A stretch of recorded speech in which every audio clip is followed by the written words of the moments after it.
I'm employed with a local San Francisco Bay Area architecture firm, which has no affiliation with my 9/11 research. I've designed numerous fireproof steel frame buildings. Most recently, these $3 to $10 million gymnasiums. And I've also been responsible for the day-to-day construction administration services for this $120 million high school campus. I'm now working on quite a large steel-framed project in Nevada with almost 2 million square feet of retail, parking structure, and high-rise office space. Why have all 20 architects and engineers that have so far seen the evidence which you're going to be seeing tonight joined us in calling for an independent investigation into these collapses on 9/11? We'll find out. Let's take a look at the features of controlled demolition. This is what a high-rise looks like when it is being demolished with explosives. Controlled demolitions can be engineered in different ways. Normally, the purpose of a controlled demolition is to remove a structure while avoiding damage to adjacent structures, and to do so economically. Typically, a tall building is demolished by placing thousands of cutter charges adjacent to columns throughout the building and then detonating them in a precise order, starting with the interior structure and then progressing outward and upward. Destroying the interior columns allows the unsupported weight to pull the exterior inward, and destroying the building from the ground up allows the weight of the building to be harnessed to do much of the destruction. The result is an implosion, producing a vertical collapse at free fall speed into a consolidated rubble pile ready for loading and shipment. Now, what are the features of a controlled demolition? We have sounds produced by explosions, rapid onset of destruction at the base, dust clouds, thick, billowing, and enormous from the pulverized concrete and explosions. We have often pools of molten iron, which is from the thermite, a common incendiary or cutting charge. We have demolition waves that remove the column support all around the perimeter of a building all at once. And we have a total collapse of the steel skeleton, broken up for shipment. In addition, we have a straight down symmetrical collapse into its own footprint, the building that is. And we have a free fall speed of collapse. None of these occur normally. So let's dive right into it and look at the evidence of controlled demolition in Building 7. Now, Building 7 was 350 feet, a football field away from the Twin Towers. It's a 47-story skyscraper that many of you may not even have been aware was brought down on 9/11. Here it is here, seen across from the devastation of the already fallen World Trade Center 1, or the North Tower. It had a couple of fires that were visible in the photographs on the 7th and the 12th floors. So let's look at the evidence now for a straight down symmetrical collapse caused by all the columns being cut at once. And what you're seeing are high shots. Now here we're going to show you a videotape of the collapse itself. Describe that. Now we go to videotape, the collapse of this building.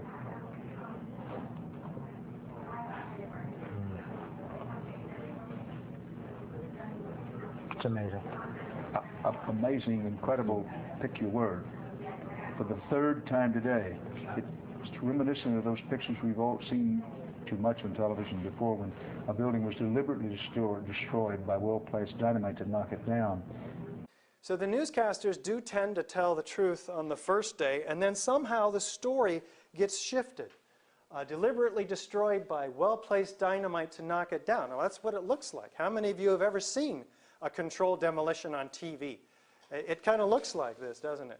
Let's take a look. Here's another view from NBC. Straight down, symmetrical, into its own footprint. The only thing that can cause this is if all of the perimeter columns, in this case 81 of them, and 24 core columns are cut at once. In fact, to bring the penthouse down, you have to cut the interior just a fraction of a second prior to the exterior, again, which causes the exterior walls to fall. Straight down rapidly in this case, 6.5 seconds.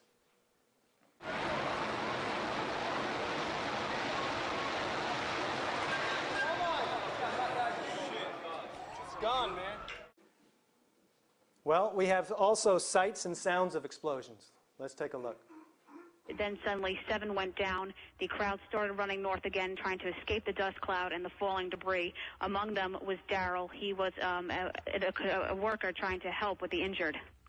You're just standing there all of a sudden out of nowhere. You hear this clap, sounds like thunder. The building had shock waves going through. You could see a shock wave go up, the windows blast out. You know, it was like I thought I was watching a movie. It was so, I mean, I can't believe this is happening. You know, it's really ridiculous. But you know, came down floor by floor. Structure stayed intact until it all hit the ground. So first, the sound of a clap of thunder, a shock wave ripping through the buildings, and then the building coming down. Let's take a look at the characteristics of destruction by fire. Experts said no building like it, a modern steel-framed high-rise, had ever collapsed because of fire. Now, fireproofing is intended to withstand ordinary fires only for up to 2 hours. So, what happened in these high-rises, and in fact, every high-rise that has ever had a large fire in it, in this case, Caracas, Venezuela, 56 stories, burned 17 hours for 26 floors. Its fireproofing is only good for 2 hours. It did not collapse after 17 hours. Likewise, Los Angeles First Interstate Bank burned 3.5 hours over 5 floors. Philadelphia, 91, Meridian Plaza, 38 stories, burned for 18 hours over 8 floors. No collapse. These buildings are all being utilized today. So high-rise buildings do not collapse due to fire, even after their fireproofing has performed its usefulness after a couple of hours. Yet, we're told that a couple of small fires, and some say many more fires on the other side of this building, which we don't actually have visual evidence of, brought down this building very quickly, symmetrically, in 6.5 seconds. Do we have expert corroboration? Well, the top European controlled demolition expert, Danny Jawinko, says it starts from below. They have simply blown away the columns. This is a controlled demolition. A team of experts did this. This is professional work without a doubt. Hugo Bachmann, professor emeritus and a former chairman of the Department of Structural Dynamics. In my opinion, the building World Trade Center 7 was with great probability professionally demolished. What more do we need? Do we have molten metal at the World Trade Center Building 7? You'd get down below and you'd see molten steel running down the channel rails. Like you're in a foundry. Like lava. Volcano. Molten iron is the product of the incendiary thermite, a cutter charge which is used in many controlled demolitions. There's no other conceivable source of molten metal found at the base of World Trade Center 7. Hydrocarbon fires burn 1,700 degrees maximum. Molten metal, molten iron in this case, and most all molten metals burn, they need 2,700 degrees to create them. We're missing 1,000 degrees of energy, of temperature. Down below. Do we have foreknowledge of the collapse? Turns out we do. The fire chief, Nick Viscani, says, hey, we're moving the command post over this way. That building is coming down. Well, never before in history had a high-rise steel frame building, especially one with only a couple of small fires in it, but even large ones have never brought down a steel frame building. Let's see what the emergency and police workers say.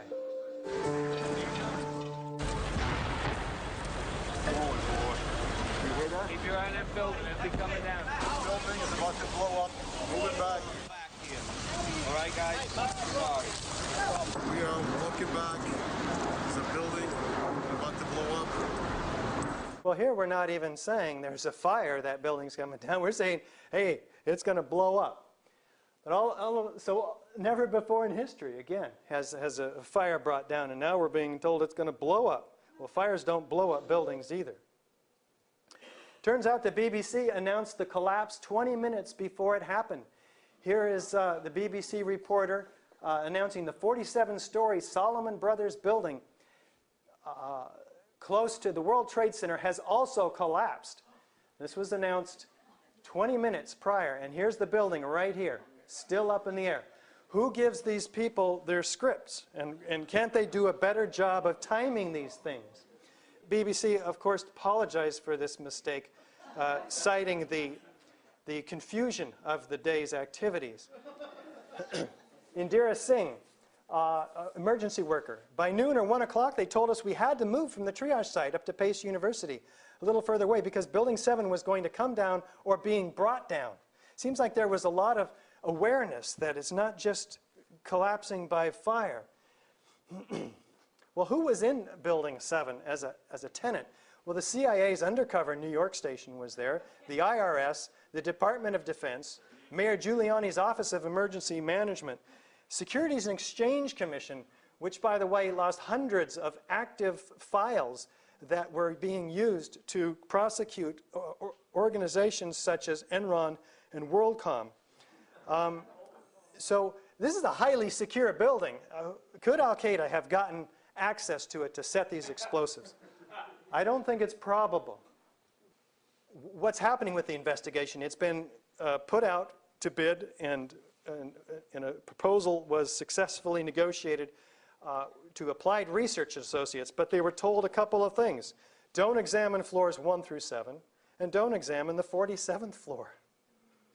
Why? Well, that's where all the evidence of controlled demolition is. That's where all the explosions were. That's where all the eyewitnesses saw the clap of thunder, etc. The penthouse falling first, a telltale sign of controlled demolition. You can find me and my website at ae911truth.org. Everybody, please speak out. And thank you so much for coming tonight.